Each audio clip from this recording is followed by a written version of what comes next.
অন্যের সমালোচনা করে টাকা আয় করতে চাই না, কেন এই কথা বললেন মহেন্দ্র সিং ধোনি? ভারতীয় ক্রিকেট ইতিহাসের অন্যতম সফল এবং সেরা অধিনায়ক হলেন মহেন্দ্র সিং ধোনি। তার নেতৃত্বে বিশ্বকাপ, টি-20 বিশ্বকাপ এবং চ্যাম্পিয়ন্স ট্রফি জিতেছে ভারত।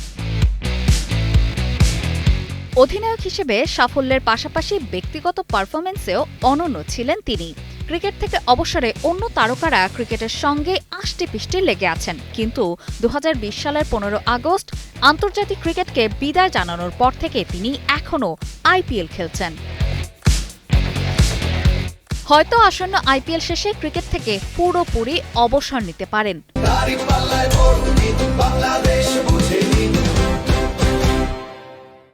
ক্রিকেট থেকে পুরোপুরি অবসর নিলে ধোনি কোচিং নাকি ধারাভাষ্যকে পেশা হিসেবে নেবে, এই গুঞ্জন চলছে অনেক দিন ধরে।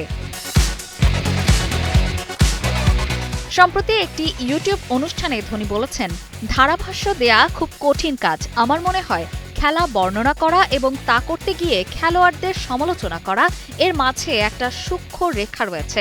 অনেকেই সেটা বোঝে না। কিভাবে খেলার বর্ণনা করবেন সেটাও একটা শিল্প। ধোনি আরও বলেন, খুব সাবধানে খেলার ধারা বর্ণনা করতে হবে, যাতে কারো না মনে হয় তাকে আক্রমণ করা হচ্ছে।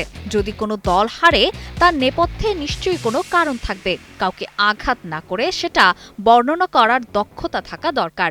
এটাই ধারাভাষ্যের আসল শিল্প। অপর্ণা বর্ষা, কালের কণ্ঠ।